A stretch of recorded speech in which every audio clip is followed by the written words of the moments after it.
दोस्तों, आज हम देखने जा रहे हैं युक्स मशीन मूवी की शुरुआत होती है केलब नाम के लड़के से जो एक टेक कंपनी में प्रोग्रामर है। कंपनी का नाम है ब्लू बुक, जो कि दुनिया की सबसे बड़ी टेक कंपनी है। कंपनी में एक प्रतियोगिता होती है जिसका विनर केलब होता है और इसके बाद केलब को कंपनी के मालिक के घर एक हफ्ता बिताने का ऑफर मिलता है। एक हेलीकॉप्टर जल्दी ही केलब को शहर से दूर जंगल में छोड़ देता है और पायलट केलब को कहता है कि उसे घर के पास जाने का आदेश नहीं है। यहाँ केलब के मोबाइल में नेटवर्क भी नहीं आ रहा है। अब केलब घर के बाहर पहुँच जाता है जहाँ एक की कार्ड मिलता है और उसे यूज कर वह अंदर चला जाता है। अंदर जाने के बाद केलब को कंपनी का मालिक नाथन मिलता है जो उसका वेलकम करता है और रूम दिखाते हुए कहता है कि उसके कार्ड से इस बिल्डिंग के कुछ ही रूम ओपन हो सकते हैं। आगे नाथन केलब को बताता है कि उसने कुछ आर्टिफिशियल इंटेलिजेंस बनाया है और वह केलब से चाहता है कि वह उनको चेक करें और बताएं कि वह रोबोट आम इंसान की तरह सोच सकते हैं या नहीं। इतनी बड़ी जिम्मेवारी मिलने के बाद केलब बहुत खुश होता है। अब स्टार्ट होता है पहला सेशन, जहां बंद कमरे में एक कांच के पीछे रोबोट दिखाया जाता है और केलब को उससे मिलने दिया जाता है और नाथन कैमरा से सभी एक्टिविटीज को जांच रहा होता है। वह रोबोट केलब को अपना नाम ईवा बताती है। ईवा केलब को कहती है कि वह नाथन के अलावा पहली बार किसी दूसरे इंसान से मिल रही है और वह इंसानों की सभी भाषा भी जानती है। इस मुलाकात के बाद केलब नाथन को बताता है कि यह तो बहुत ही जबरदस्त आविष्कार है और दुनिया को बदल कर रख देगा। साथ ही कहता है कि ईवा को अगर स्किन से ढक दिया जाए तो कोई पहचान नहीं पाएगा कि वह रोबोट है या एक औरत। अब रात में केलब ईवा को अपने बेडरूम से देख रहा होता है, तभी अचानक से वहाँ की लाइट चली जाती है और अब केलब कमरे का ताला खोलने की कोशिश करता है, लेकिन वह ऐसा नहीं कर पाता। थोड़ी देर बाद लाइट आ जाती है। वह अपनी की का इस्तेमाल करके कमरे से बाहर आता है और एक दूसरे कमरे में जाता है, लेकिन वह वहां जाकर चौंक जाता है क्योंकि कमरे में पहले से ही नाथन बैठा होता है और नाथन कहता है कि वह रूम इसलिए नहीं खुले क्योंकि उसने ही इन रूम को ऐसे डिजाइन किया है। साथ ही नाथन केलब को बताता है कि कमरे की लाइट क्यों चली गई उसे नहीं पता और वह केलब को कहता है कि अब वह अपने रूम में जाकर सो जाए। अब सुबह रूम में ब्रेकफास्ट सर्व करने के लिए एक और लड़की आती है, लेकिन वहाँ से चुपचाप चलती जाती है, किसी से कोई बात नहीं करती। तभी केलब नाथन को कहता है कि अभी ईवा के साथ बात करना वैसे ही है जैसे कंप्यूटर के साथ शतरंज खेलना, जहाँ पर कंप्यूटर चाल तो चल सकता है लेकिन कंप्यूटर को महसूस नहीं होता कि वह शतरंज खेल रहा है या नहीं। इसके बाद नाथन केलब को कहता है कि तुम ईवा से बात करके यह पता लगाओ कि तुमसे मिलने के बाद ईवा ने कैसा महसूस किया। और अब सेकेंड सेशन स्टार्ट होता है जहां पर ईवा केलब को एक पेंटिंग दिखाती है। केलब ईवा को अच्छी पेंटिंग बनाने के लिए कहता है क्योंकि वो किसी भी चीज की पेंटिंग नहीं थी। उसे कहता है कि तुम और अच्छी पेंटिंग बना सकते हो, अगली बार तुम किसी इंसान की पेंटिंग बनाओ। अब ईवा केलब से बात करना स्टार्ट कर देती है और उससे कहती है कि तुम मुझे अपने बारे में कुछ बताओ और साथ ही उससे पूछती है क्या तुम्हारी कोई गर्लफ्रेंड है। तब केलब ईवा को बताता है कि जब वह 15 साल का था तब उसके माँ बाप एक दुर्घटना में मारे गए। अभी वह ब्लू बुक कंपनी में कोडिंग का काम करता है और तभी अचानक से एक बार फिर बिजली चली जाती है और ईवा केलब को बताती है कि यह उसने किया है। और इसी समय ईवा केलब को बताती है कि नाथन एक अच्छा आदमी नहीं है। अब बिजली आ जाती है और इसके बाद केलब सोच में पड़ जाता है। यहाँ से सीन शिफ्ट होता है रात में, जहाँ पर सुबह वाली लड़की फिर से नाथन और केलब को डिनर सर्व करने के लिए आती है और नाथन उसके साथ बहुत गलत व्यवहार करता है क्योंकि उसने टेबल पर वाइन गिरा दी थी। अब वह वहाँ से चली जाती है और नाथन केलब को बताता है कि वह ना तो सुनती है ना कुछ बोलती है और इसीलिए उसे रखा है। उसका नाम कुक्को है। अब केलब सोचता है कि ईवा नाथन के लिए सही बोल रही थी कि नाथन एक अच्छा इंसान नहीं है। अब नाथन केलब से ईवा के बारे में पूछता है कि कल रात उन दोनों में क्या बात हुई थी।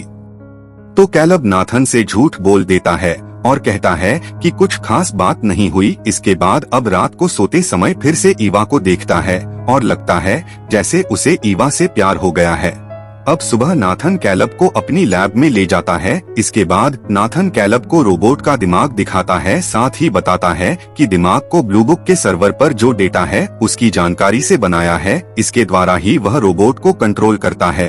अब इसके बाद सीजन 3 स्टार्ट होता है, जहां पर ईवा कैलब को एक पेड़ की पेंटिंग दिखाती है जो उसके कमरे में रखे एक बढ़ते हुए प्लांट को देखकर बनाया है। ईवा कैलब को बताती है कि वह एक कमरे से कभी बाहर नहीं गई और वह चाहती है कि वह किसी ऐसी जगह पर जाए जहां पर बहुत सारे लोग मिले, क्योंकि ऐसा करके वह बहुत कम समय में बहुत लोगों से मिल सकती है। इसके बाद ईवा कैलब को आंख बंद करने के लिए बोलती है और कहती है कि उसके पास कैलब के लिए एक सरप्राइज है। और थोड़ी देर बाद वह कपड़े पहनकर और नकली बाल लगाकर कैलब के सामने आती है, जिसे देखकर कैलब कहता है कि तुम बहुत सुंदर लग रही हो। ईवा कैलब से कहती है कि क्या वह उसको पसंद करता है और वह कहती है कि वह कैलब के साथ डेट पर आना चाहती है। अब यह सुनकर कैलब डर जाता है और सोचता है कि ईवा इंसानों की तरह भी सोच सकती है और उसे कोई सीधा जवाब नहीं देता। इसके बाद नाथन से कहता है कि हमने रोबोट में सेक्स जैसी फीलिंग्स को क्यों डाला है। तब नाथन कहता है कि रोबोट की सोचने समझने की क्षमता तभी बढ़ सकती है जब वह लोगों से मिले और उसके लिए उसमें सेक्स को महसूस करने की क्षमता डाली और बच्चे पैदा करने के ऑर्गन्स तक भी डाल दिए हैं और उनको छूने पर वह वैसे ही महसूस करती है जैसे कोई इंसान सेक्स ऑर्गन्स को छूने पर करता है। और इसका मतलब साफ है कि वह भी अब इंसान की तरह सोच रही है।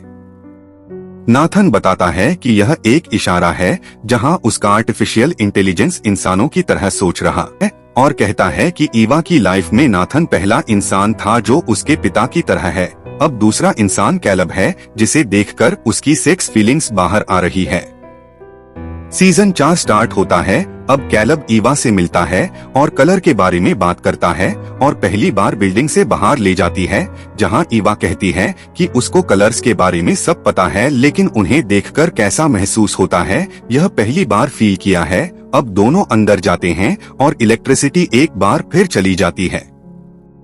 मौका देखकर कैलब ईवा से पूछता है कि उसे ये क्यों कहा कि नाथन अच्छा आदमी नहीं है, तो ईवा बोलती है कि वह बार बार झूठ बोलता है और लोगों को अपने फायदे के लिए इस्तेमाल करता है। अब बिल्डिंग से बाहर नाथन और कैलब मिलते हैं, जहां नाथन बोलता है कि कैलब वहां इसीलिए नहीं आया कि प्रतियोगिता जीती है, बल्कि मैंने खुद यहां आने के लिए चुना था क्योंकि कैलब एक बहुत अच्छा प्रोग्रामर है। इसके बाद कैलब के माइंड में नाथन के प्रति सारे शक क्लियर हो जाते हैं। अब कैलब नहाते समय देखता है कि नाथन ईवा के कमरे में जा रहा है और वह उसकी बनाई हुई पेंटिंग को भी फाड़ देता है, जिसे देखकर कैलब को बहुत बुरा लगता है। 5वां सीजन शुरू होता है। कैलब से ईवा कुछ गंभीर सवाल पूछती है। वह कहती है कि अगर वह टेस्ट पास नहीं करती तो उसके साथ क्या किया जाएगा, अगर वह फेल हो जाती है तो क्या उसको हमेशा के लिए स्विच ऑफ कर दिया जाएगा। साथ ही वह कहती है कि अगर ऐसा इंसानों के साथ होता है तो क्या। और उसके बाद कैलब को पेंटिंग दिखाती है। इसके बाद कैलब नाथन से मिलता है और पूछता है कि टेस्ट के बाद ईवा के साथ क्या किया जाएगा। नाथन कहता है कि पहले वह ईवा का दिमाग डाउनलोड करेगा और उसके बाद वह उसको डिलीट कर देगा और दोबारा से एक नया अपग्रेडेड रोबोट असेंबल करेगा, जिससे और ज्यादा बेहतर रोबोट बना पाएगा जो सबके लिए बहुत ही अच्छा होगा। उसी रात नाथन बहुत ज्यादा शराब पी लेता है और अपने कमरे में बेहोश हो जाता है। इसका मौका उठाकर कैलब उसकी की चुरा लेता है और उसके कैमरे वाले रूम में जाता है, जहां पर वह देखता है कि नाथन रोबोट्स के साथ बहुत बुरा व्यवहार करता है। कुछ रोबोट तो वहां से भागने की कोशिश भी करते हैं, लेकिन उन्हें नष्ट कर देता है। तभी वहां दूसरे कमरे में उसे क्वेको दिखाई देती है, जो अपने चेहरे से त्वचा उतारती होती है और यह देखकर कैलब को बहुत बुरा लगता है कि क्वेको कोई इंसान नहीं बल्कि एक रोबोट है। अब कैलब नाथन की वापस कर है और उसको बोलता है कि वह गलती से नीचे गिर गई थी। अब वह एक ब्लेड लेता है और अपनी उंगली की त्वचा काटता है और वह देखता है कि कहीं वह भी तो एक रोबोट नहीं। अब अगले सीजन में ईवा और कैलब की बातचीत के बीच एक बार फिर से लाइट चली जाती है और कैलब अब ईवा को बताता है कि नाथन एक बार फिर तुम्हारे में चेंज करेगा, जो कि तुम्हारे मरने के बराबर है। इसके बाद ईवा कैलब को अपनी मदद के लिए बोलती है, तो कैलब कहता है कि तुम फिक्र मत करो, हम कल सुबह यहाँ से भाग जाएंगे। अब कैलब अपना प्लान बताता है और ईवा से कहता है कि मैं नाथन को दारू पिलाकर नशे में कर दूंगा और उसके बाद उसका कार्ड लेकर सिक्योरिटी में चेंज कर दूंगा, जिसे नाथन बिल्डिंग में फंसा रह जाएगा और हम वहां से भाग जाएंगे। बस अब आपको यह करना है कि सुबह एक बार बिजली काटनी है। योजना के अनुसार कैलब नाथन को दारू पिलाने की कोशिश करता है, लेकिन नाथन मना कर देता है कि अब दारू पीना बंद कर दिया है क्योंकि उससे स्वास्थ्य संबंधी समस्याएं हो रही हैं। कैलब परेशान हो जाता है क्योंकि यह उसका आखिरी दिन होता है। तभी नाथन कहता है कि कहीं ऐसा तो नहीं कि ईवा यहाँ से भागने के लिए कैलब का इस्तेमाल कर रही है। और अब नाथन कैलब को कैमरे वाले रूम में ले जाता है और कैलब को रिकॉर्डिंग दिखाता है जब नाथन ने ईवा की पेंटिंग फाड़ी थी और कहता है कि मैंने उसी दिन रूम में एक छोटी बैटरी वाला कैमरा लगा दिया था और तुम्हारे सारे प्लान के बारे में पता है। साथ ही कहता है कि नाथन का असली टेस्ट तो तुम हो, क्योंकि यह बात तो वैसे ही थी जैसे चूहे के सामने दाना डालना। ईवा ने सिर्फ कैलब को खुद के भगाने के लिए इस्तेमाल किया है। से साफ पता चलता है कि ईवा सिर्फ प्रोग्राम के मुताबिक ही नहीं चलती बल्कि वह सोच समझ भी सकती है। साथ ही नाथन कहता है कि मैंने तुम्हें इसलिए नहीं चुना कि तुम कोडिंग में बहुत अच्छे हो, बल्कि मैंने तुम्हारे बैकग्राउंड के बारे में सब कुछ जान लिया था और मुझे पता था कि तुम ईवा को मेरे जैसे बुरा व्यवहार करने वाले आदमी के साथ नहीं छोड़ेंगे, इसीलिए तुम मेरे लिए परफेक्ट हो। और तब बिजली चली जाती है। कैलब को बहुत बुरा लग रहा था और कैलब नाथन को बोलता है कि मुझे पता था कि तुम हमें बिजली जाने के बीच में भी देखते हो, इसीलिए मैंने मौका देखकर सिस्टम के कोड चेंज कर दिए हैं और अब बिजली जाने पर बिल्डिंग के सारे दरवाजे खुल जाते हैं। तभी नाथन कैमरे में देखता है कि ईवा अपने रूम में नहीं है, तो नाथन डंबल उठाकर कैलब पर अटैक कर देता है। उधर ईवा बाहर निकल जाती है, जहां उसको रास्ते में क्यूको मिलती है। वह उसके कान में कुछ कहती है। तभी वहां पर नाथन आ जाता है और ईवा को रूम में जाने के लिए बोलता है, तो ईवा उससे कहती है कि क्या तुम मुझे कभी भी यहाँ से नहीं जाने दोगे। तो नाथन कहता है कि वह कुछ दिन बाद उसे फ्री कर देगा। तभी ईवा उस पर अटैक कर देती है। नाथन अपने बचाव में ईवा पर डंबल से अटैक करता है और उसका हाथ तोड़ देता है। अभी पीछे से क्यूको उस अटैक करती है। नाथन अपने को संभाल कर क्यूको का मुंह तोड़ देता है। तभी ईवा उसके सीने में चाकू घोंप देती है और नाथन गिर जाता है और ईवा उसका की कार्ड ले लेती है। अब लास्ट सीजन स्टार्ट होता है। ईवा कैलब के कमरे में जाती है और उसको कहती है कि तुम यहाँ रुको, मैं अभी आती हूँ। इसके बाद ईवा अपने शरीर की मशीन को कृत्रिम त्वचा से छुपा लेती है और कपड़े पहन लेती है और एक अच्छा हाथ भी लगा लिया है। कैलब अपने रूम से सब देख रहा होता है। तभी ईवा उसे लॉक करके अकेला वहीं छोड़कर चली जाती है।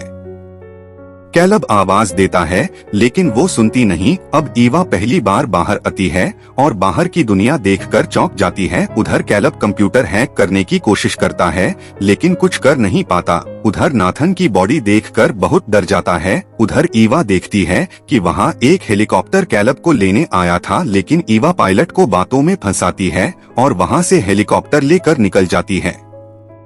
और अब ईवा को एक बड़े शहर के चौराहे पर दिखाया जाता है, ठीक वैसे ही जैसे ईवा ने फिल्म की शुरुआत में सोचा था, और फिल्म यहाँ खत्म हो जाती है।